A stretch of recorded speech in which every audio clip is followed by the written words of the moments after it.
Okay, at 7:01, I will open tonight's July 14th, 2020 Board of Selectmen meeting. In accordance with the requirements of the open meeting law, please be advised that this meeting is being recorded and broadcast over the Lunenburg Public Access Channel. Town of Lunenburg, in response to the COVID-19 pandemic, is currently following the guidance from the Lunenburg Board of Health, Massachusetts Department of Public Health, and the CDC regarding the virus and steps communities can take to prevent its spread. All town facilities are open, but by appointment only. In accordance with the governor's order suspending certain provisions of the open meeting law, General Law, Chapter 30A, Section 20, all public meetings are being conducted remotely. This meeting will be broadcast live through local access cable, on Facebook Live, on the Public Access Facebook page, and will be able to be found on the Lunenburg Access YouTube channel within 24 hours after the meeting has concluded. If you wish to participate in the meeting and you have a computer, smartphone, or a tablet, you can download the Zoom application, and this meeting is webinar ID 909-174-0347. If you don't have any such device, but you wish to participate by telephone, you may do so by dialing the number 888-475-4499. Again, the webinar ID is 909-174-0347. For telephone users, if you wish to raise your hand and request to speak, you press the *9 sequence on your phone. And then I will see your hand be raised and we'll call on you at the appropriate time. Just to call the meeting into order as a Zoom meeting, we have to do a roll call vote. So as I see people on my screen, Mr. Dwyer. Here. Ms. Adams. Here. Mr. Marino. Here. Mr. Jeffries. Present. I am here, and Madam Town Manager. Here. Okay. So we are all set. So we will start today by the Pledge of Allegiance. I'm going to go straight to your flag because I don't know if my video is frozen or not already, but it might just be better. So I'll have Ms. Adams lead us in the Pledge of Allegiance, please. All right, sure. I pledge allegiance to the flag of the United States of America and to the republic for which it stands, one nation, under God, indivisible, with liberty and justice for all. Thank you. You're welcome. So I will open it up to any public comment from the board this evening. No public comment from the board. I'd like to make a public comment. Okay. Mr. Marino. Some members of the community have posed the question, how can the police chief legally hold an elected office in the same community? Well, I can, and let me explain. As a selectman and as a police chief, I am a municipal employee covered by the Conflict of Interest Law, Mass General Law 268A. GL 268A, Section 20, provides an exemption known as the Selectmen's exemption, which permits a person already holding an appointed in paid municipal position, e.g. a police chief, to run for and hold the additional municipal position of selectman. However, for those selectmen who use the exemption, additional restrictions are imposed. First, you may receive only one municipal salary, but have the ability to choose which salary you receive. I choose my police chief's salary since the Board of Selectmen do not receive any compensation. In addition, as a selectman, I may not vote or act on any matter within the purview of the municipal agency by which I am employed or over which I have official responsibility, any matters concerning the police department. Provided further that no such selectman shall be eligible for appointment to any such additional position while he or she is still a member of the Board of Selectmen for 6 months thereafter. Like any selectman, I must abstain from any action on budget items, which would include the salary of an immediate family member. In my case, because a budget item may be in the purview of the police department, I would abstain from any action on that particular item. However, I may act and vote on the budget as a whole, provided that line items I abstain from were previously voted on and approved separately. Like all selectmen, I may act on municipal ordinances, bylaws, and any other matters of general policy. As long as the financial interest of myself or my immediate family members is shared by a substantial segment of the town's population. There are many other prohibitions set forth in Mass General Law 268A, which govern the actions of municipal employees. As a municipal employee, I've been required to review the Mass General Law 268A, the conflict of interest law, and test on it every 2 years. I'm very familiar with the law, the intent of the law, and I firmly believe in the law's guiding principles. Thank you, Mr. Marino. I'm sure you had to really struggle with what salary to take, by the way. I did. Yeah, Absolutely. it was a wise decision. Any other public comment from the board? Public comment from the public, Mr. Tyler. Yeah, good evening, everyone. Bill Tyler, 5 Graham Street. I just wanted to comment on last week's statement by the chairman on the causes of the problem with the preparation of the cemeteries for Memorial Day.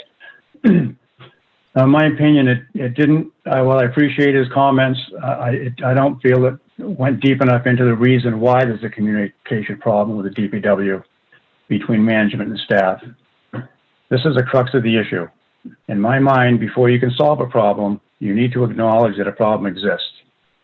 The town leadership seems to want to sidestep the issue in hopes that it will go away. From what I am led to believe, there is a systemic problem at the DPW that is a result of the management style used that is not conducive to communication, but rather discourages it. There appears to be an atmosphere of hostility that demands obedience or suffer repercussions. The town manager suggested meetings and a yearly summary of duties performed by the superintendent to avoid another Memorial Day debacle as the solution. To me, this is not the answer. The projects that were assigned to the superintendent in the weeks leading up to Memorial Day took him away from his normal pre-Memorial Day preparations. These projects were already budgeted to be outsourced because of their enormity. Instead, the superintendent was directed to go to do these projects by himself ahead of any preparation for the holiday. The superintendent did not question his orders, as that is not tolerated. If the superintendent had been allowed the autonomy to perform his normal activities without interference, this would not have happened. As a mid-manager, he is fully aware of the timeline to get the cemeteries ready for the holiday. In other years prior to this, help has always been given to get the cemeteries ready for this important holiday, whether it be DPW staff or outsourcing. For whatever reason, none was given until it was too late. In closing, I would just like you to think about this. 2 weeks ago, on the Thursday prior to the 4th of July weekend, there were no less than 7 people working in the North Cemetery to make sure the grass was cut and trimmed. It begs the question, where was all this help before Memorial Day? It is clear to me that a change is needed in the direction of maintenance to an elected body whose priority is the town cemeteries. Thank you for your time. Thank you. Any other public comment from the public? Okay, we will go to our first, are there any announcements? Madam Town Manager, do you have any announcements? Yes, I have 2 announcements. The first announcement is an announcement from the director of the town band that the town band summer concert series will be postponed until 2021. The message is, happy summer, everyone. With a heavy heart and after discussion, research, and deliberations, the the town of Lunenburg has decided to postpone this year's Lunenburg Town Band Concert Summer Series. We will be back for a new season during the summer of 2021. The good news is everyone agreed that our summer band performances were important and provided wonderful opportunities for families to gather and experience a truly New England tradition. To honor that tradition, our very own Lunenburg Public Access Cable has agreed to follow the example of Tanglewood and the Boston Pops. Every Monday throughout the summer, starting at 7 p.m., the Lunenburg Public Access Channel, channel number 9, will provide an encore Lunenburg Town Band performance. Sit back, relax in your own backyard, and listen to a truly New England summer experience. Thank you. The second announcement is from the desk of the Department of Public Works, the DPW Director, Jack Rodquins. Heather, as I became aware that the summer street road rehabilitation was clear to begin, I planned for my retirement to coincide with the conclusion of this project, one that I had worked on for the better part of 20 years. Since work extended into the holiday season, 2019, DPW winter operations were at full speed. There is no greater responsibility than clearing the streets of ice and snow to allow for the safe passage of public safety and all other vehicles through our town during storm events. Therefore, I was compelled to readjust my plan. It would have been irresponsible to do otherwise. There are a number of factors contributing to this decision. In less than 6 months, I will turn 71 years old and beginning my 26th year in service to the town, and overall in excess of 50 years in the construction industry. It is time. It is imperative I begin to put my family first and become a full-time father and husband instead of only being available at the conclusion of an all-consuming work schedule. This is a 24/7 position, continually interrupting family time. They have been forced to endure many sacrifices, most recently being subjected to anonymous phone messages, inclusive of personal insults and vulgarities directed towards me. I've had success while bringing Lunenburg Public Works into the 21st century. However, it comes with a high price. I have been fortunate to procure millions of government dollars towards infrastructure improvements, serving as liaison to the community during construction, but this has taken valuable time away from the needs of staff. Truly, it has become 2 full-time jobs. It is impossible for one individual to take on that much responsibility, no matter how strong the dedication, the extended hours, or the weekend work. Throughout my tenure, I have advocated for an increase in staffing and other necessary resources, but neither has grown exponentially with the ever-expanded responsibilities of the department. One need only to view the organizational chart. I'm aggressively pursuing the retirement protocol at this time with the appropriate government agencies. Unfortunately, this has become extremely difficult given the current pandemic, as we are well aware, and as such, I'm unable to offer a definitive retirement date at this time. I will continue to work closely with the town manager to assure a seamless transition to new leadership within Public Works.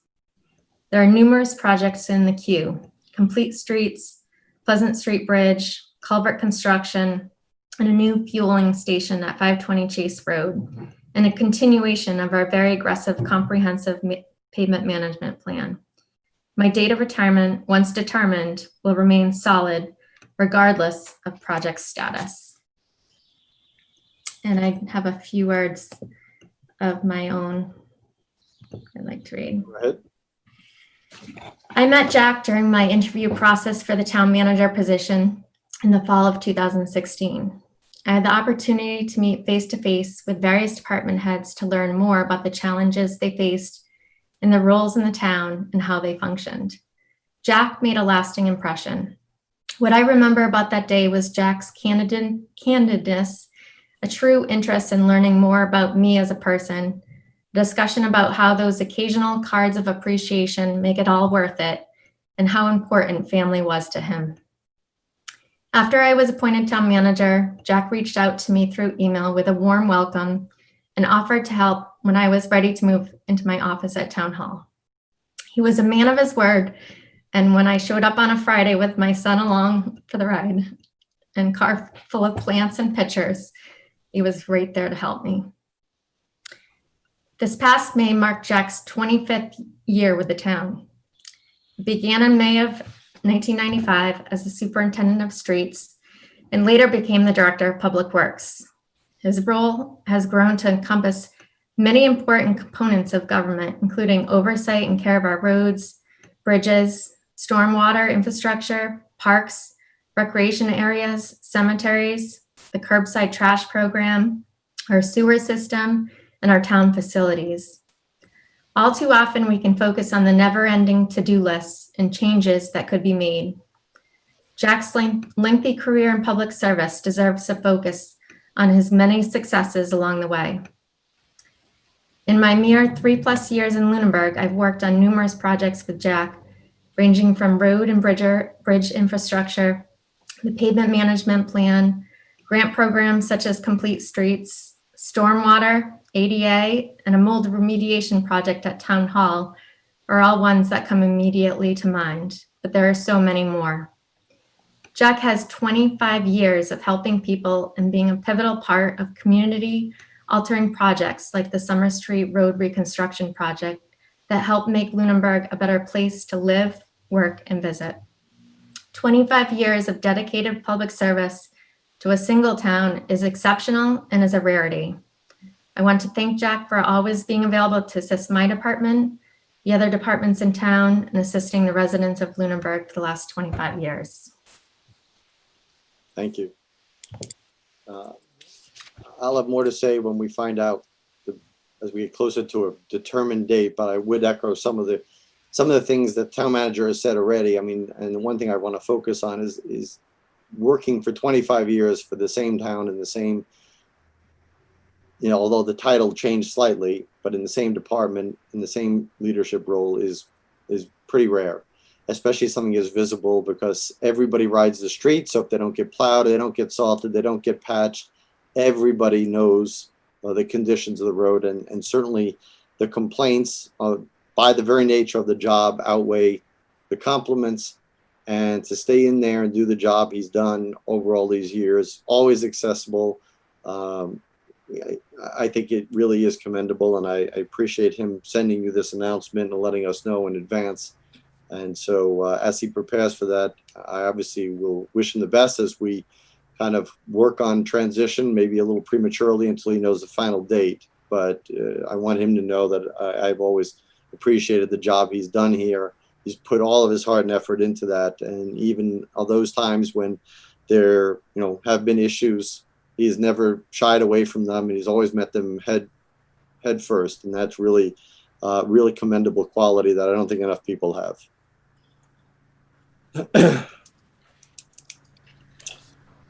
Okay, 7:05, our appointment with the Board of Health to mutually appoint to the vacancy until the next annual election. Let me unmute Mr. Jewell. And as you call, good evening, Mr. Jewell. Good evening, as Mr. Alonso. As you call your board to order, I will unmute them. Okay, this is Perry Jewell, the chairman of the Lunenburg Board of Health. And I will, call each of the members' names and ask that they acknowledge that they're here so we can ensure we have a quorum. And I'll also mention our administrative assistant and two others who may choose to speak. So to begin with, let me introduce or call Mr. George Eamon, who is the vice chairman of the Lunenburg Board of Health and, of course, the chairman of the Neshoba.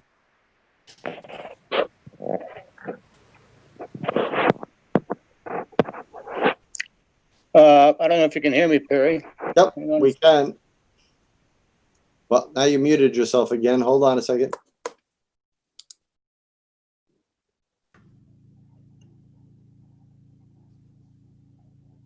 Okay, you're unmuted, George. Okay, can you hear me now? We can. Okay, I'm here. Okay.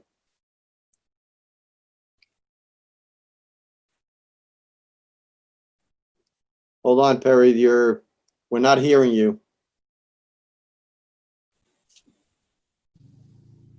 Hold on.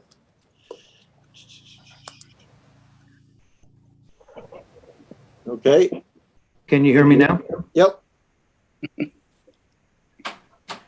Yes, Okay, I was calling the name of Warren Mayhew, one of our members who's calling in today from the Midwest. I'm present. I'm not from the Midwest. I'm here in town. Oh, you are. You're back. Good. All the rest of the family is out there, but I'm back. Great. Thank you. I forgot, and we moved all our furniture, so I don't have a desk or a table or a chair to sit on. At least you have your computer. Right. That's great.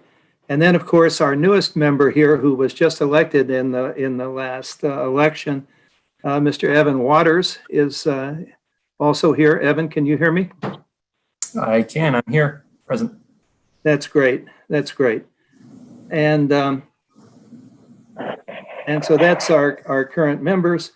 The other vacancy, of course, is created by Dave Passios, who was elected to the Park Commission and cannot serve by charter on 2 of these. So Dave, I notice, has also is on the call, and I imagine, knowing Dave might want to say a few words, but in any event, we would like to thank Dave for all of his years of service and all of his wonderful ideas, really, and his enthusiasm and his thoroughness in making sure that we do the right thing.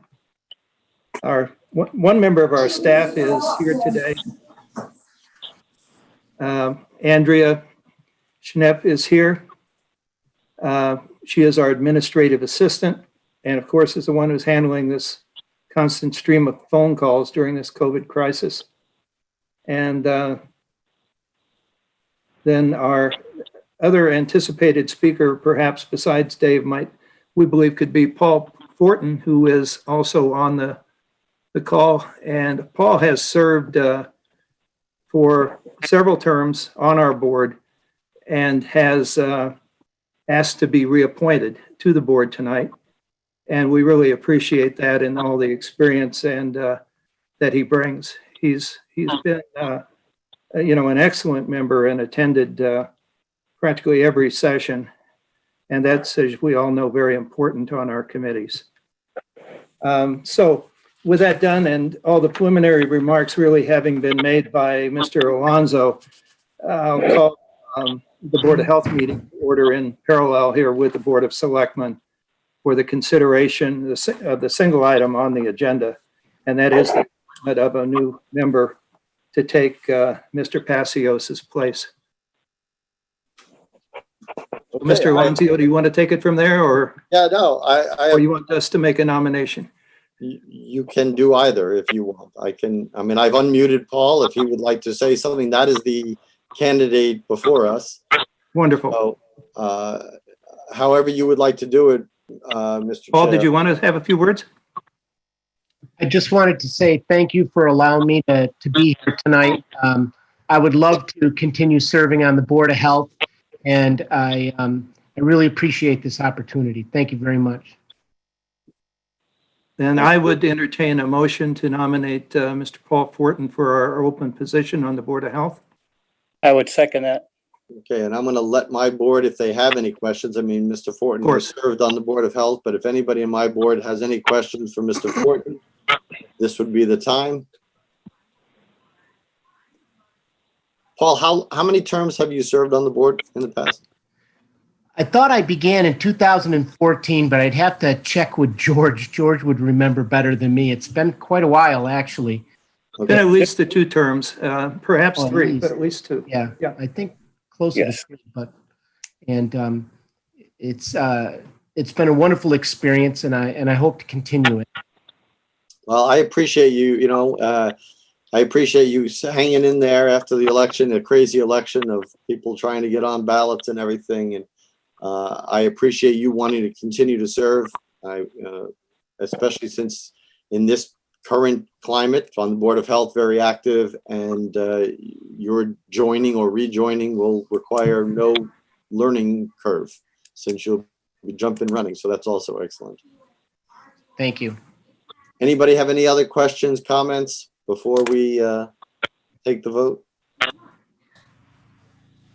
Hearing none, I will take a vote from my board. All in favor of appointing Mr. Fortin to the open seat on the Board of Health until next year's election, please say aye. Mr. Dwyer, Aye.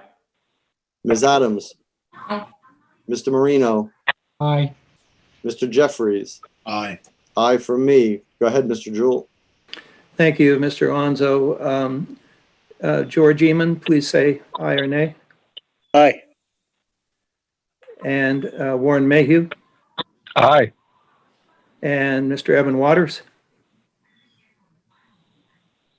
Oh, hold on. Evan muted himself. Hold on. Okay. Aye. Once again, He said Mr. aye. Waters, please. I said aye. Okay, thank you very much. And that's an aye from me, Perry Jewell, the chairman. So if I counted correctly, I think that's unanimous. It is Yes. unanimous. So, Mr. Fortin, congratulations on another term or another year at least on the board. And Thank you. again, thank you for wanting to continue to serve the town of Lunenburg. Thank you very much, everyone. I really appreciate it. Thank you. Mr. Chairman, I would make a motion that our business being completed. Okay, I think that was a motion to adjourn the Board of Health portion of this meeting. That's correct. Our work and agenda being completed. I will second. All those from the Board of Health in favor, please say aye. Aye. Aye. Aye. Aye. Well, thank you, Mr. Alonso. That'll complete then with a unanimous vote of adjournment of the Board of Health. I appreciate all your time. Hope you have a great evening. Thank you very much. Feel free to stay for the rest of the meeting. Yeah, my only comment, Mr. Chairman, would be that I would encourage others to volunteer, not just for the Board of Health, but for other committees that may need their help. In particular, we anticipate we'll probably have another vacancy this year. And so the Board of Health, has opportunities as well as I'm sure all the others do. So just with that in mind, we really appreciate the service of everyone and those of you on the Board of Selectmen as well. Thank you all. Thank you. And I totally agree with your statement, Mr. Jewell. I could add a little something to that, probably, Mr. Chairman. I am entering, this fall. Well, yeah, I will be. I'm entering my 31st year as a member of the Board of Health. It's been a nice trip. There's been a couple times I would probably have preferred not to run again, but because of that particular reason where it's difficult, it seems to be more difficult than it should be to get people who are willing to serve. We live in this town, we pay taxes in this town, we have a vested interest in this town, and we should be willing, and if you're able, to volunteer for some of these open positions. I know that there are still several that are open from this year. If you've got the time and you've got the inclination, please notify somebody at Town Hall and tell them you'd like to serve. Fill out a talent bank form and join the club. Thank you. You're here. That completes the Board of Health portion of the agenda. Thank you all. Thank you. Thank you. Thank you.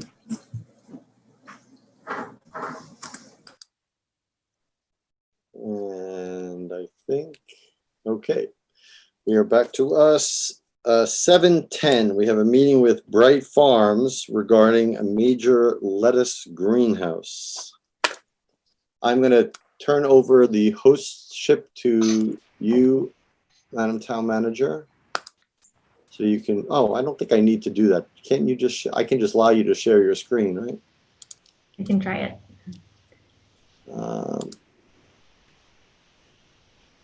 You know what? It's just going to be easier making you the host. Okay. No. Mr. Jeffries, I did the screen shifted as I was changing it. Please make the town manager the host, not yourself. Yeah, I see that I am. I have no idea as to how to switch this. You just go, click on participants at the bottom of your screen. See it? All right. And that'll bring up a screen, and then go to the town manager's name and go to more, and it says make host. There you go. Thank you. Great. As far as introductions, Mr. Sean O'Neill is with us tonight. He's from BrightFarms. So he has a presentation that I'll screen share, but just it's going to be an overview of what BrightFarms does, what their proposal is to put a major lettuce greenhouse on the property that is behind Walmart in Hannaford's, and what the request is tonight to the town and what type of support BrightFarms is looking for. So I will try to screen share this now. And then unmute Mr. O'Neill too, so you can.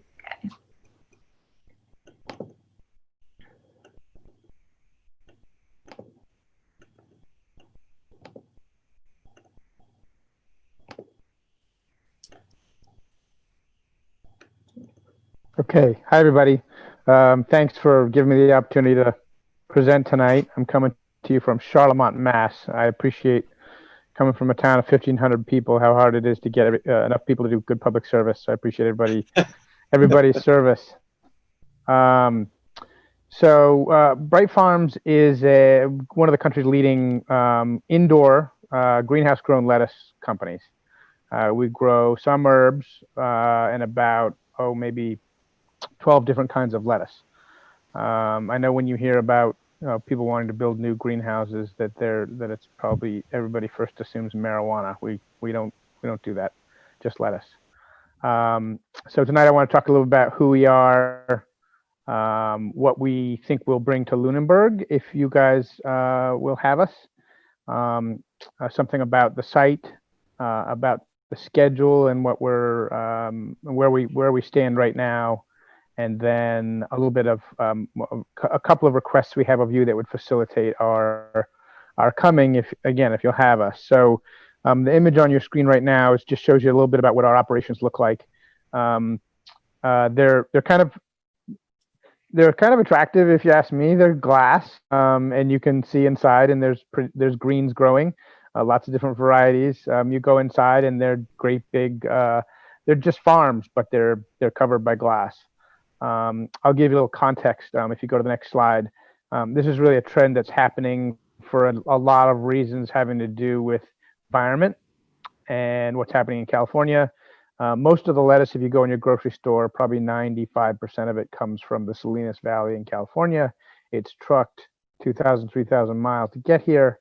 Those areas are getting increasingly environmentally damaged. They have major water problems. They have nitrification of their soils. And probably all of you have heard at one point or another about the romaine recall, and there's one like every few months. That's because of soil-borne pathogens that cause the romaine to get E. coli. That's leading to a trend that BrightFarms really has been the leader of, which is let's use less water, less land, and less fuel for our greens. You won't have to ship it 3,000 miles. And we won't grow it in soil, we'll grow it in water. We don't even have to wash our salad because it's never been touched by anything. It's pristine when it comes off of our ponds. And we would never have E. coli because all of our water is subject to, comes in usually pretty pristine, and then it's subject to cleaning before it goes into our ponds. So it's a very pristine process, no pesticides, no herbicides.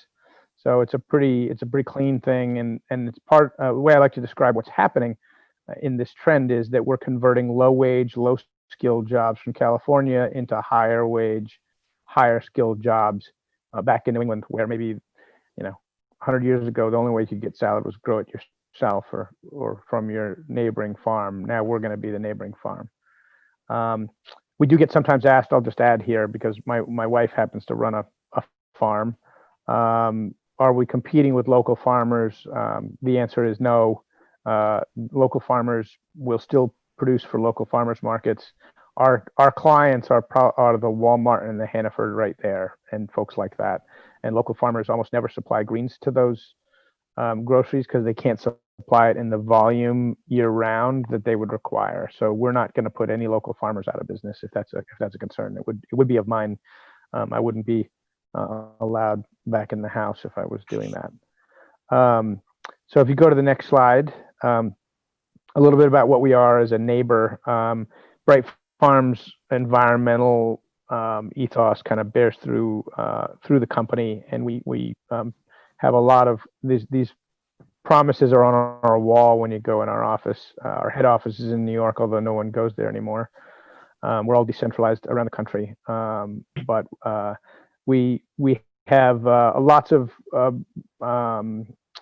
rules we follow around respect for our employees, respect for the communities where we work, food democracy, environmental stewardship.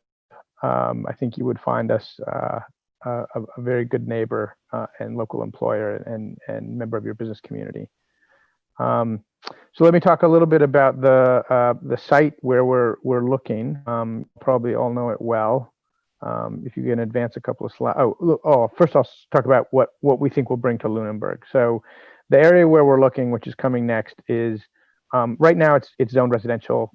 You guys know your public policy better than I do, but most communities would rather see a big tax revenue generating business than a tax negative residential community. So we would basically be taking a potential residential site off the map in favor of a large employer that would generate tax revenue.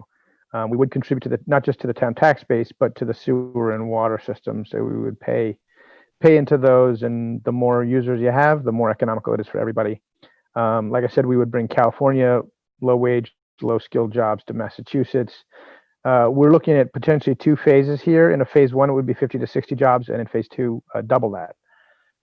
We have a living wage policy. The average wages tend to be pretty high certainly compared to agriculture, which doesn't pay great wages. So we would tend to be, well above the average of comparable, certainly manufacturing businesses. We can talk about that more as we get in. We haven't done our full wage analysis in Mass, but we are usually above most of our neighbors. Something that's kind of exciting that we're looking at here is the possibility of doing a sort of a district heating and cooling project. We're early in the process there, but there's the possibility of generating energy, and from a electricity generation, we would harvest the waste heat and use it for the greenhouse, both for heating and cooling. And we could use that waste heat for heating and cooling Hannaford and Walmart. That would take what are normally 50 to 60% efficient processes, sometimes less for the electricity side, and turn them into 80% efficient greenhouse gas use efficiency. That would be a pretty landmark project. It's the kind of thing you see sometimes in places like the Netherlands, where a lot of their electricity comes from greenhouses and they use waste heat very efficiently, but it's not the kind of thing you see in the US. It would be a pretty big deal in terms of a sustainable community. I don't know much about Lunenburg sustainability goals, but this would be very exciting if we can do it. It's the kind of thing Bright Farms is very devoted to. We want to be as efficient as we possibly can, and we're monitoring our energy use, our water use, and things like that all the time. So why don't we move on? I'll take any questions at the end. I'll just run through this. The site we're looking at and the configuration of how it would look. If you go to the next slide, we're looking behind Walmart and Hannaford. You can see how we would lay out there. The north part of that, it's basically 2 boxes, right? They're 2 glass boxes, and they would sit either side of a head house. That's the piece in the middle. That's where there are offices. That's where our harvester is. That's where the cold rooms are. All the rest of the space, those 2 big boxes, are big glassed-in farms. You can see how close we are to Walmart and Hannaford, and why we think a sort of a district heating and cooling project would be feasible. The other environmental attribute that I think is exciting, I didn't mention, both of these companies are clients of ours. So they would do what's called a backhaul. So they would drop off their produce, drop off the stock for that comes from their distribution centers at Walmart and Hannaford, and then they would just load up a greenhouse and take them back to their distribution centers. So that would take lots of truck miles off the roads for all of New England. Frankly, like we would not be having to drive our trucks to the Hannaford distribution center or the Walmart distribution center. So that's another big attribute of being in that location. So we do have a minor, a very small wetlands up there. We're going to be going to the CONSCOM to review it, and we will probably mitigate it. There's an opportunity to do a better wetlands further down the slope there, where it's already much wetter. It's called, what they call a wetlands like that is a perched water table. It's basically an area that doesn't drain very well because it's sitting on top of limestone.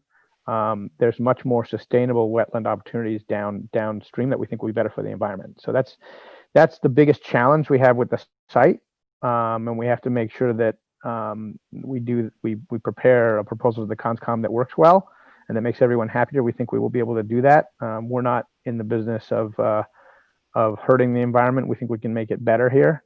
That's just a little side note. You can move down next slide, and I'll talk about where we stand with our proposal or with our investigation, right? Rather, another slide or two. So where are we now? So we're at the early stages. That's why we've come to see you now. This is by no means a certainty as a project. We have done a zoning analysis. We've dug test pits. We know what's underneath the ground there, which is mostly sand. There's one small part of limestone that we think is manageable. We've done a test fit. We know we can fit our facility there. And we've looked at the utilities. We know that there's capacity in the sewer, the electricity, and the gas. I'm going to talk a little bit later about water, which will present a little bit of a challenge. There will be water. It's just how we get it that I want to talk about. We're in the midst of a wetlands analysis. We are going to put in a test well for water. We're looking at cultural resources and endangered species, which is a standard piece of analysis we do. We're continuing to look at the connection cost of water and sewer, as well as gas and electric. We're doing preliminary design and surveying. All of this is leading to, the reason it's italicized, financial feasibility is what we're drilling down to. We have to make sure that we can afford to build here. These greenhouses are pretty expensive. They're north of $20 million to build. And if we get too far beyond that, we can't afford it. We have to move to another site. But we're hopeful here. We think this is ideal in many ways, and a community we'd like to be part of. So if you move to the next slide, I wanted to tell you a little bit about how our schedule is laying out. We optioned the land. We don't own it. We optioned it last month. We're hoping to be able to go to the CONSCOM on the 19th of August. That may be, I don't know what their August schedule is. I just followed their every other week thing to pick that date, and we may or may not be ready then. It's not an issue of the wetlands delineated. We have to have I just learned this today, we have to have our water management, all of our stormwater work done for that meeting too. So we might push that out a little bit. There's an application for the Massworks program, which I'm going to finish with, that would be due at the end of August. We're targeting mid-September for planning board for site plan review. And then we would like to close on the property if everything goes well at the end of September. Then we would do 100% design. All of our design drawings would get done. Groundbreaking isn't dated there. Our dream scenario is to be moving dirt in October. So that's pretty fast. But that's our optimistic agenda. I put the town meeting on here because there is something that we're asking the town that would probably, I think it requires town meeting. You guys can clarify, but I'm pretty sure it does. That's just an idea of how we lay out on the schedule. I wanted to just lay out there. I don't think there's anything. Well, there might be one thing where we would request your support today. The other is more long term. If you go to the next slide, so there's two areas where we're hoping Lunenburg can help. The first is really the help really involves just an application to the state and sort of an opportunity, I think, for Lunenburg as much as it is a request for help. For those of you who don't know it, the state has a program called Massworks. Massworks is specifically designed for infrastructure to promote economic development. That's a big part of its purpose. So there are a couple things that might be specific to us, and we're not even sure yet, depending on how the easements work, that Massworks can support them. We're still exploring that. One is the water extension of the water line, and the other is the extension of the sewer line up to our site. We would it would be both of those may be expensive, and we'd be looking for state support to do them if, based on the public and private lot lines and the easements associated with them, if those are valid for the application. We're still figuring that out. The one area where we are certain Massworks can help, and where it's even more, I think, helpful to the town, involves a new well and a pump house. For those of you who don't know, there is a fairly large water tower on that site back up behind Walmart. There is no well up there, though. That water's all pumped up the hill. When I talked to the water department, they basically said they're one well failure or one well dry up or problem away from water supply problems. And they are not in a place right now to, at least at the last report I had, they may not have enough water for us to open from the town water system. Now, we can dig our own well, and we have done that in other places.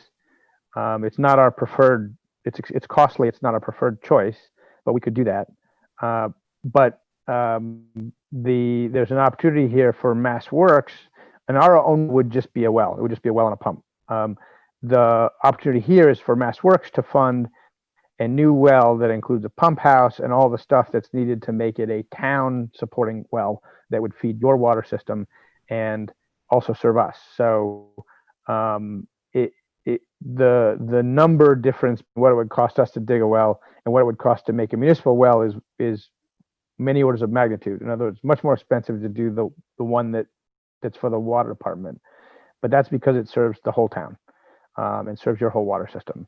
And we would be in a position to provide an easement for that so that the town has the land to do it on. So we would just give that, and what we would ask in exchange is just some water from it, but nowhere near the volume that would go to your water system. So we're hoping to get put in an application to Massworks. It would be due at the end of August, and most of the heavy lifting I'm hoping that I can do on the town's behalf. I don't know if there's a match. I think if it is, I don't think it's big. Maybe Heather or Adam know more about that, but I think this should be bulk funded by the state if the application is well received. And so in other places, towns where I have previously looked in Massachusetts, they've looked at Massworks as sort of, if you've got an opportunity to go for it, grab it, because it's just money to your town, money to your infrastructure. So that's the one ask. The second ask is the one that would need to go to town meeting. This is fairly standard for large new businesses like ours. I don't know that Lunenburg has a program. A lot of other towns have them. It's a tax increment financing, which is, it's not in other states, a tax increment financing literally supports a bond. In Massachusetts, tax increment financing is the name they give to an abatement. So it would be a tax agreement that gives us time to grow and get financially stable in that greenhouse. So it would abate a portion of our taxes and then ramp them up over time. And it allows us we'd still pay taxes to the town. We would also pay on the basis of the value that's there now and inflation on that value. So we're not asking the town to take a hit. What we're asking the town to do is reduce our taxes during our growth period and ramped them up over time. It allows, I can point to a million deals like this that are done across Mass. Amazon did one. I think a donut company did one. I mean, it's a fairly standard thing to allow companies to get established and grow so that their taxes are not what would apply to a mature, established business. So that would, I think, require approval at town meeting.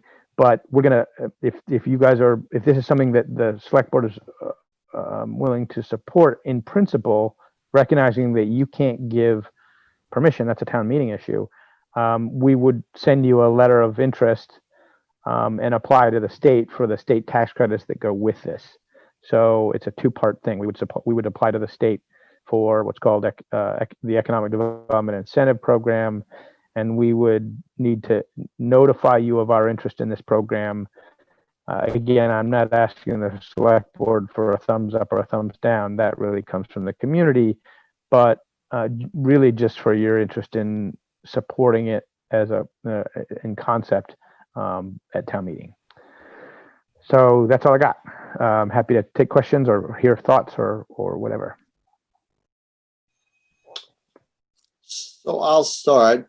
The first thing is, I don't know if you know, I'm assuming in your research you know that the Lunenburg Water District that you're referring to is a separate legal entity from the town. So it is not under, so any negotiation for Massworks with the well and the pump house is outside of the scope of the Board of Selectmen and that would be the purview of the Lunenburg Water District, and they have their own commissioners, etc. So you are nodding, so I'm assuming you know that already.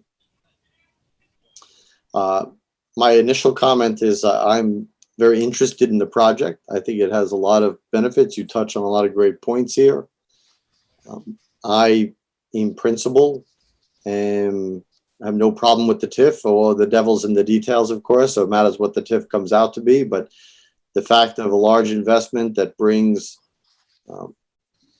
a business of this magnitude to town without drawing on local resources like school or fire or police is always a benefit. So obviously there's room to talk about that, especially, and then the jobs that you'll be bringing there. So on its face, I think has great potential as a project. Some of the other things that you mentioned as obstacles or challenges are not necessarily, well, none of them really are within the purview of the Board of Selectmen. You have Conservation Commission you have to deal with, and they're with those wetlands and that limestone, and then the planning board and their site review may have some other things, nothing blatantly noticeable here. But as far as the scope of the project and what it's intending to do and its location, I think it's an excellent fit on its face. Mr. Chairman, Selectman Jeffries has his hand raised. Yes, and you have control still. Yeah. So, Mr. Jeffries. Hey, good evening, and thank you for that presentation. A couple of years ago, I did a site walk with a developer who was looking to do a marijuana farm at this very location. I think the owners of the property had no interest in selling to a marijuana farmer. Luckily, right? But during that walkthrough, a couple of things stood out to me, which is I think that this is an excellent location for what you're trying to do. When you get to the top of that hill, it's pretty flat, as you know. There's kind of those trees up there that are in these really weird rows. It's I believe it's an old farm, and you can tell it's really rocky because after all these years, you still don't have a lot of trees growing. It's still pretty meadowy, and I'm very familiar with the area that you're referring to about. Below at the lower end, closer to Mass Ave, and I think it's a car dealership over there as well. That's that really wet area that you were talking about making some improvements to. So on its surface, it seems like for what you're trying to do, this would be a great location for it. I have a couple comments. The first is I would recommend there's an access road that's I'm sure you're familiar with it, but there's an access road off of Chase Road that leads up that way, and there's about 3 residents kind of on the back side of that property. If you haven't already, I would strongly encourage you to reach out to the residential abutters and just to make them aware of this project, and also to, on the very front end of this, address any concerns that they have. That typically is, they're going to make their concerns known, and it's always better when developers talk to abutters who are the most directly affected. I also want to hear, I want to hear from the water district and from the sewer department on any concerns that they have before we make any recommendations or comments, recommendations or sign any agreements with you. I also would encourage Mr. Chair, if we can ask the town manager to contact Shirley and her contacts in Shirley. Little Leaf has a rather huge farm in Shirley, and I know that they recently went through, they built this, then, and they've expanded it since it initially went in. And it seems to be, based on my drive when I go to the Korean restaurant in Air, and I go that way, it seems to be working well for them from what I can see. It's very well hidden from the road. There's residents on one side. They got rid of their big purple lights that they had up for a while there. But I'd be interested in learning from Shirley any challenges that they went through with Little Leaf doing a similar project. And otherwise, I think that the idea of a TIF, I certainly want more information about that, but it seems very interesting. Just on its surface, I have no doubt the planning board will be very thorough in their review of this plan, but I'm just curious about lighting at night and what that generally looks like and how that works. I'll take a couple of questions to respond, if that's all right. Sure, go ahead. The very good points, talking to abutters, like you're from the development business, very wise to get in touch with people in advance. And as far as access, I think we'll come up past Hannaford. I think we have the easements. I'm told, I haven't read or seen the easements yet, but I'm told that we'll be able to extend the service road. So at least in terms of road access, I don't think we'll necessarily come too close to those folks. But the facility itself may, again, it won't be close to them, but it may be close enough to make them nervous. So it's talking to them is wise. They're going to get a notice, by the way, and a butters notice is going out very, very soon to about 30 different properties with regard to the CONSCOM meeting. But a separate outreach to those specific properties sounds wise, and I will do that. We're certainly in touch with the water folks about capacity, and which is why we want to do the Massworks application. We know that's not town controlled, but it's a town service and a town benefit in terms of the water system. And I don't know what I've just been assuming that somewhere the application would need to come from the town, but maybe it's just we're putting it together with the water department. I don't know. That's something I'll take up with Heather and Adam. But as far as lighting at night, so we do light at night. Greens want light a lot of hours of the day, but we have blackout curtains, so we will have full coverage of the greenhouse so that you won't see the light. Okay, so it's fair to say that there won't be some big purple haze coming from that area every evening till 9 p.m. No. Okay. No, and we it's the kind of place where we could also add additional. First of all, there are trees on a number of sides that we can keep, not on the Hannaford side, which probably is the least problematic side, just because there's not residences there. But to the maximum extent we can, we'd like to keep sheltering vegetation, so that's even more limited. But we have curtains that go up on the sides and the top of the greenhouse, so you're not going to get close encounters of the third kind. Well, thank you very much. Oh, sure. I was just going to say that I think it sounds like a neat project. Lunenburg has a long history of being involved in agriculture, and this obviously on the surface seems very different because of the development that's necessary, but it goes into all that no farms, no food concept, and it's certainly nice to be a producer of food. So, I mean, I think it sounds like a really optimistic thing to come to town. So, thank you. Any other comments from any other members of the board? Mr. Marino? To you, Mr. Chairman, I don't think I could have said it any more eloquently than you did, but I would support a project like this 100%. I think it's an emerging industry. I think it's a great alternative to traditional agriculture. I think it's a no-brainer. It's going to bring in revenue. I think every board in this town, including the water department, which is not part of us, obviously, should do everything they can to assist this company or assist this company to do whatever it is that they need to do to make it happen. Thank you. Mr. Dwyer, any comments?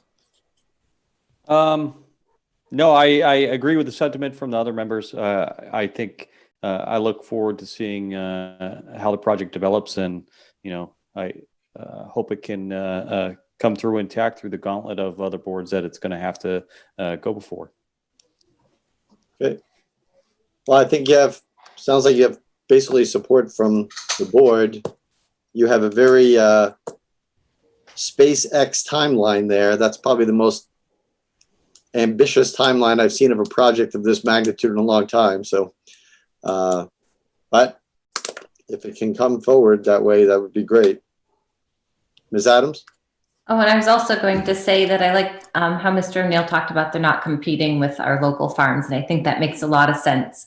And I think that'll be an important message as it moves through things. I feel like the most logical thing is to say, okay, we don't want it to hurt, this farm stand or something we already have. But when you think of Hannaford, Walmart, their bagged lettuce, it's certainly two separate things. So I'm glad that you brought that up. And I think that'll be key in messaging in terms of anybody that fears such a large lettuce farm, although it doesn't sound scary. So I would, I think the only thing beside you looking for, at least on principle, the support that you sound like you already have, the thing that comes back to us after all the other commissions and boards are dealing with this, that would be the TIF would be directly in the wheelhouse of the town manager and the board of selectmen that to present at town meeting. Everything else I think is within other boards and commissions. And as far as I'm concerned, I would encourage them to really do what they can, as Mr. Marino said, to make sure that we can try to go forward as best we can with this project, because it really seems like a very beneficial project. I appreciate your time this evening. I wish you good luck in keeping us, through the town manager and the land use director, keeping us informed on the project. It sounds like a very interesting project. Thank you. Thank you. Thank you, Sean. Thank you. Okay. Thank you all. Look forward to working with you. I'm going to sign off. Sounds good. Thanks.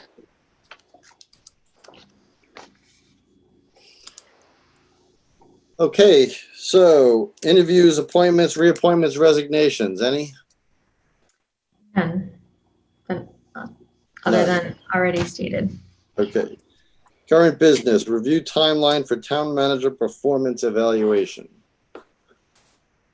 And I believe was presented as a document by the town manager.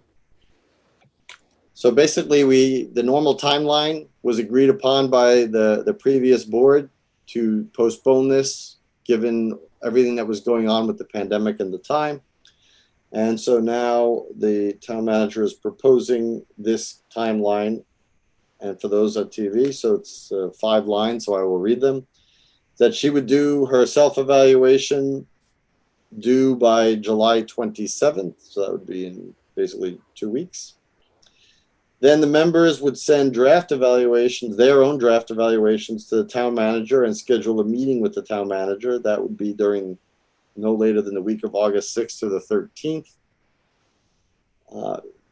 I would make a note here that there would only be 3 evaluations, since our newest members wouldn't have very much to evaluate on. If you want to give a whole evaluation on 2 meetings so far, no, I'm just joking there. So no, there would only be 3.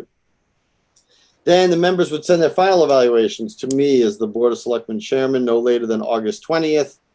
I would compile those 3 evaluations into the required composite evaluation. That would be done during the week of October 20th to the 27th.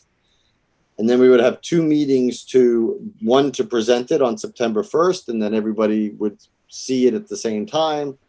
We can read it over, do whatever we want to, but there would be no votes or anything until September 8th, the next week, to give people a chance to digest it, since they will not see it until September 1st. So no way do we expect people to see it for the first time and vote on it on the same meeting.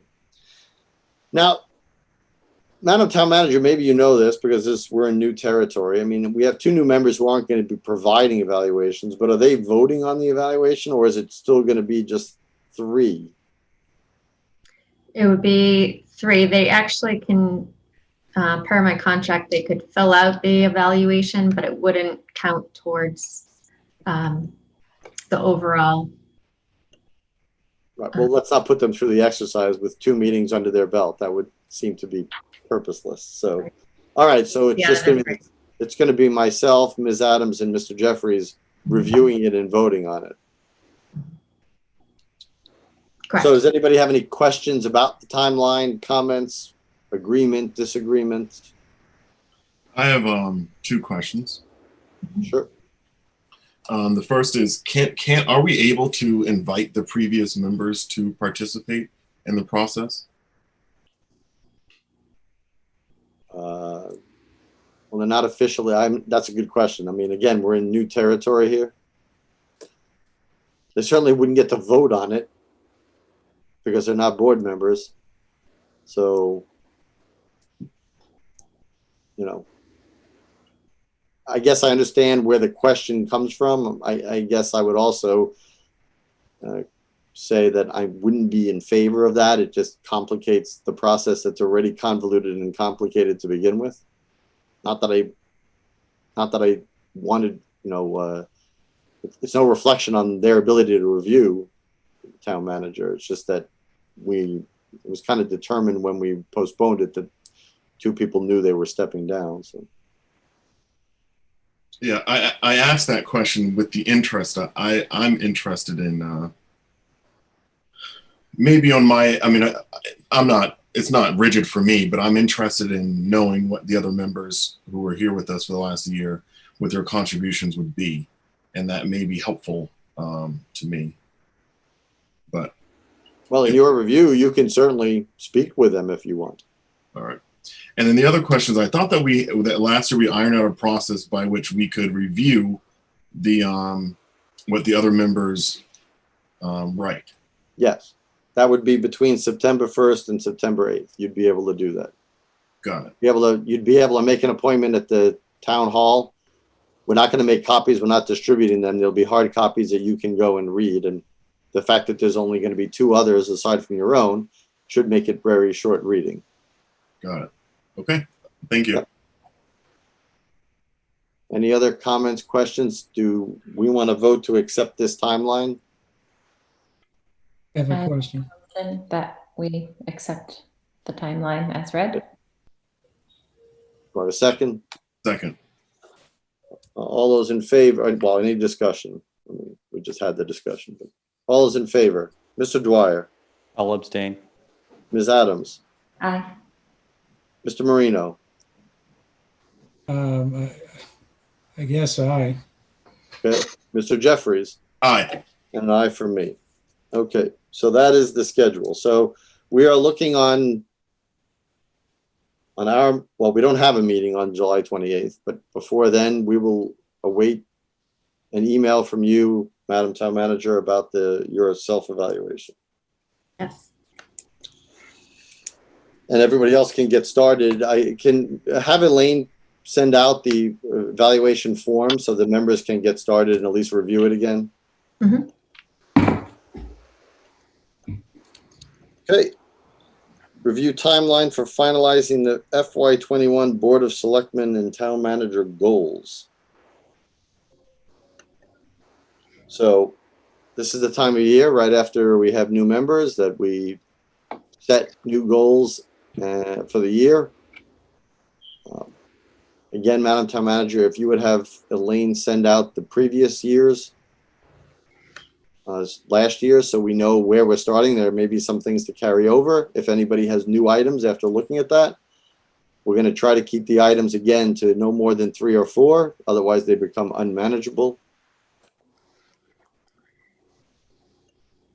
But be prepared to speak to that. We'll put that on the meeting for next week to start that conversation. Yes. And I can send out the status of my previous year's goals as well. Yep. And if you have ideas, Madam Town Manager, about your goals for this coming year, please share them as well.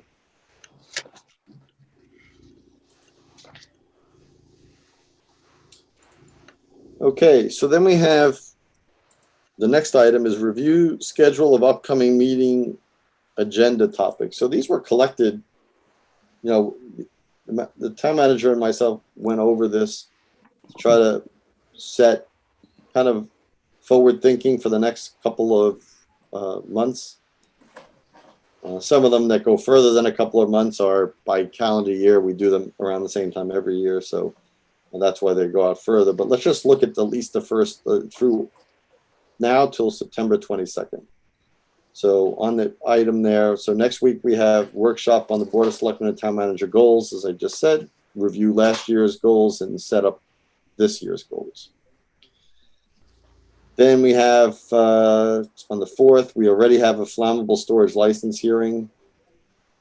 And we'll have a continuation of the Board of Selectmen goals and Town Manager goals. The next session of the bus transportation, which is continued from last week. And the discussion on upcoming renewal of earth removal permits. So try to discuss how we want to prepare for December so that we're not hurried again. August? August. August.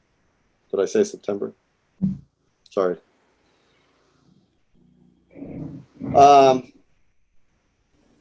On the 11th, we have a workshop on Board of Selectmen policies that we do annually.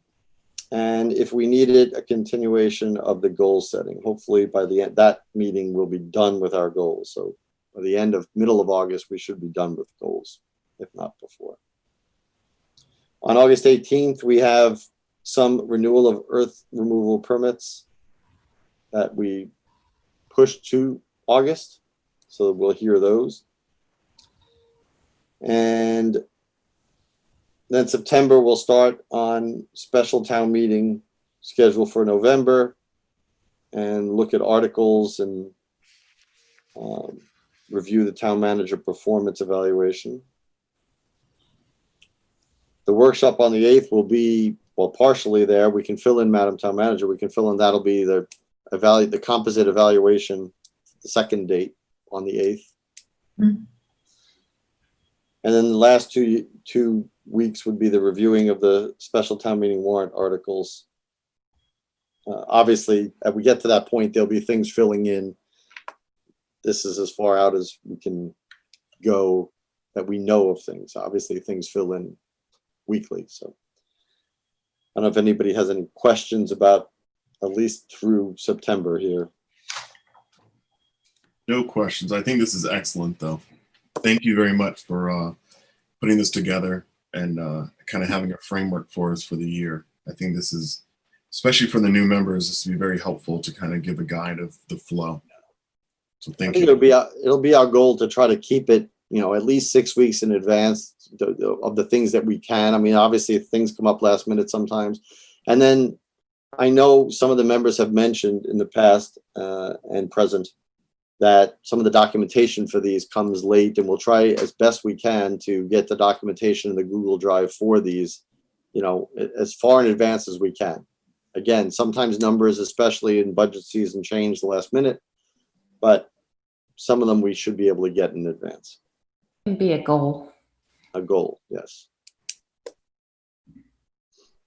Wow, we didn't even set them, we're already accomplishing them. Look at that. Any other comments on that item? Okay, warrants. So last week I signed several warrants. There was a payroll deduction warrant in the amount of $79,448.86. There was an accounts payable warrant in the amount of $131,523.57. And another accounts payable warrant in the amount of $285,273.64. And lastly, payroll warrant in the amount of $688,964.16. Any action items? Yes. Mr. Jeffries. We have, and I'm just looking at my notes here. We have the charter, as when it comes out, there will be some key changes that go into effect. I think it may be helpful for us just to spend some time just kind of reviewing that. Not much, but just maybe I'm requesting an agenda topic just to review what changes are what we're gonna have to do differently once the charter is approved by the state. Okay, we can do that. And all the other remaining action items that I have, I'll follow up. I haven't followed up with Heather between meetings on them, so I will do that after. Okay. Any other action file issues? Any committee reports? There is no old business tonight. Town manager report and COVID-19 updates. There is no official COVID-19 report. The one thing I do want to highlight is that there were no new cases as of this past Friday. Before you continue about the COVID-19, I read today, and I don't know whether it was the Herald or the Globe or some other source, that people can now use reusable bags at grocery stores, or can they not? It's unclear to me. I actually saw that in the news right before our meeting, so I'll have to look into that further, of what that means on the local level. So Okay, thank you. it may be according to the grocery stores in those locations, but I will look into it. Yep. So town manager report. Great. So announcement on the existing vacancies. There are 2 alternate vacancies on the Agricultural Commission, 1 vacancy on the Americans with Disabilities Act Commission, 2 vacancies on the Architectural Preservation District Commission, vacancies for fence viewers, 2 vacancies on the Finance Committee, a vacancy on the Historical Commission, 1 vacancy on the Open Space Committee, 1 vacancy on the Personnel Committee, 1 vacancy on the Senior Center Property Tax Work-Off Committee, and 2 associate vacancies on the Zoning Board of Appeals. Interested parties residents can receive an application form on the town website and complete the form and send it back into the Board of Selectmen's office via email. I'm going to interrupt right there because I was remiss in my duties as committee reports that we do have a finance committee appointment committee for tomorrow at 6 to hear the applications of the talent bank forms of 2 individuals. So the committee is by charter, it's the town moderator is the chair of that committee, member of the Board of Selectmen, that's me, and then member of the school committee, that's Carol Archambault. So we're going to be meeting tomorrow with the applicants, and so hopefully we'll be able to have a full finance committee again. Mr. Chair, I also have a question for the town manager. Go ahead. Fence viewers, maybe this has been here before and I just haven't caught on to it, but what is a fence viewer? Property boundary lines, essentially, I think where fences are installed. I think it's an old blue law, essentially. Right. Okay. Suffice it to say, they don't get a lot of activity. Right. And we haven't needed one. Like, it hasn't come up, but there's vacancies for them. Thanks. You're welcome. An update on 925 Mass Ave on July 10th, the firm performing the Phase 2 environmental site assessment started on the field work at 925 Mass Ave, which includes a ground penetrating radar survey to look for underground tanks and other subsurface structures. Also, they will be scheduling the hazardous building survey and drilling. A draft report on the results is expected by September. Financial trend monitoring system, the finance director, treasurer collector, school business manager, and myself have a kickoff meeting tomorrow with the Collins Center to begin the process for creating a financial trend monitoring system. The end product will be both a written report that we can update annually and integrate into our existing ClearGov budgeting software. So it'll be both electronic and written. Continuity of operations plan, the kickoff meeting to begin working with the UMass Collins Center on the Community Compact Grant to create a continuity of operations plan will begin during the week of August 3rd. The principal assessor position. As previously reported, the Board of Assessors through the Town Manager's Office had solicited responses to a request for proposals for tax assessment services to continue outsourcing this service and simultaneously advertise for a principal assessor position. There were no responses to the RFP for tax assessment services, including from RRG, who has been our current firm for the service for many years. RRG responded that they are not structured to provide a full-time assessor to the town, as this would be cost prohibitive. We proceeded with interviewing multiple candidates for the full-time principal assessor position and ultimately chose Sue Byrne for the position. Sue comes from the city of Gardner as their city assessor with 16 years of experience and is highly recommended for the position. Sue has experience with negotiating solar pilot agreements, TIF agreements, experience with the Pellet Tax Board, 5-year reevaluations, interim year assessments, GIS, and all aspects of assessing. I appointed Sue Byrne to the position last week, and the Board of Assessors affirmed the appointment at their meeting. At their meeting Monday, per the town charter. Throughout this process, it has been stressed that any changes would need to stay within the confines of the budget, inclusive of other employee-related costs such as health insurance.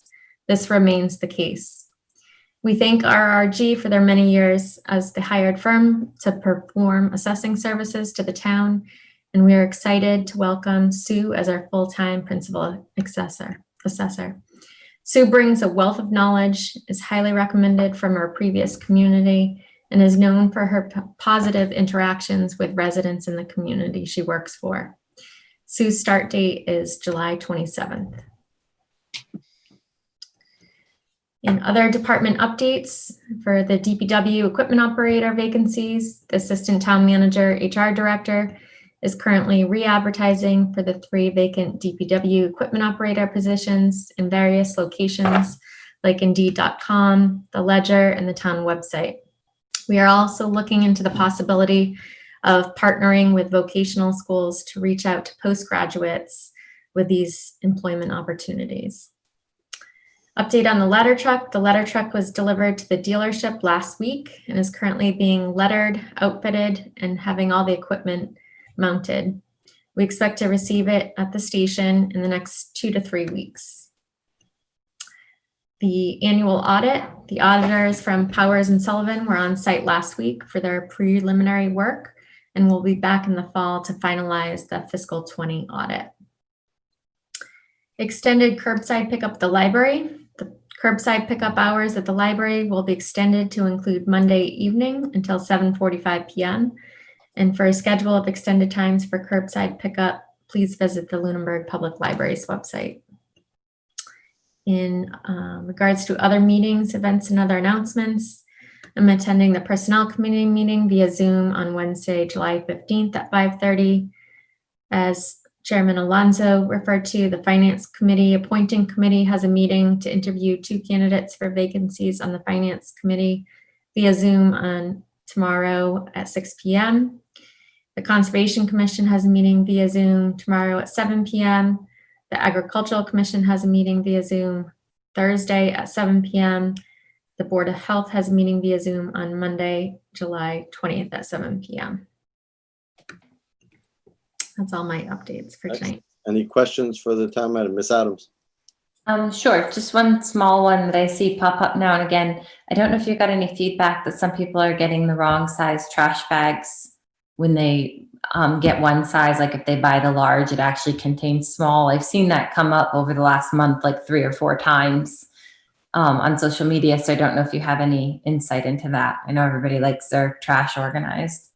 Yeah, I had looked into that the last time you brought it up. I reached out to our bag vendor, Waste Zero, and told them they had said that they had a shipment to Hannaford's that had wrong size bags mixed in. They were maybe the large bags instead of the small bags, I think. But anyone that has that issue, they can reach out to me to get Waste Zero's number or contact them directly to exchange those. Okay. And then my other question is in regards to municipal buildings, obviously not the schools because they're going through their own process, but it has the reopening committees addressed a schedule of when we'll reopen, like in the public sector where maybe we limit the amount of people or, have mask requirements, things like the library and the town hall. Is there a timeline of reopening established for any municipal buildings? Not right currently, there is not. We are looking at the guidance from the state as far as building occupancy levels and what's required, and we're not at full occupancy for space usage. But our cable access is still working as well on a solution that would be a hybrid model for both Zoom meetings and in-person meetings. Any other questions for the town manager? Okay, our upcoming meeting schedule. So we have our last meeting of the month is next week. So the 28th is the last Tuesday of the month, so we will not have a meeting then.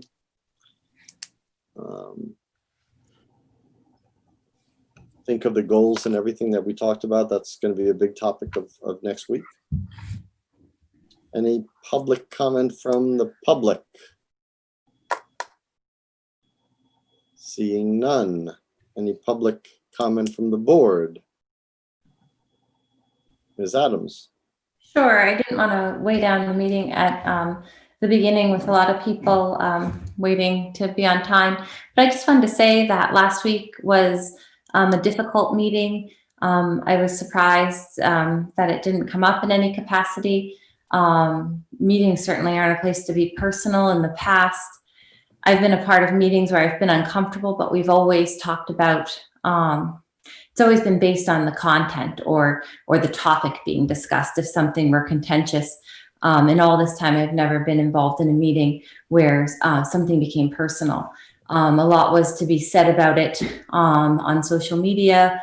I received a lot of phone calls, text messages, emails, and people felt really bad that the meeting had such a negative moment. And what I wanted to really say, not in the sense of anything related to myself, but in terms of volunteerism and talent bank forums and participation, I feel bad for our town that people have to witness such uncomfortable moments for volunteers, because it certainly doesn't give people hope for joining or having their new voice heard. And so, I feel like it was a really negative moment that was just swept under the rug, and we moved forward. And I just want to be sure that we sort of make a commitment that if we are discussing things and discussing opportunities, that it's not acceptable to be personal. And it's also even more hurtful that nobody spoke out against, a personal attack. I know a lot of people were looking for something, and I find it remarkable that that it was just let go.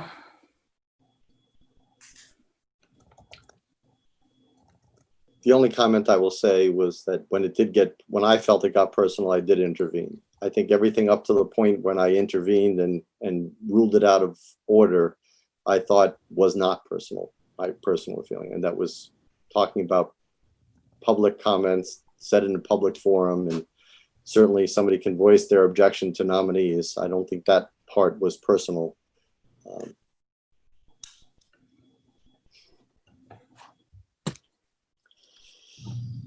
Okay. I would entertain a motion that we adjourn. So moved. Do I have a second? Second. Any further discussion about adjourning? All those in favor, Mr. Dwyer, Aye. Ms. Adams, Aye. Mr. Marino, Aye. Mr. Jeffries, Aye. and an aye for me. Good night, everyone. Enjoy the rest of your Bastille Day. For those who celebrate, why you'd be celebrating here, I don't know, but maybe you are. And in the meantime, until next week, take care of yourselves, take care of each other. Thank you. Have a good night. Good night. Good night.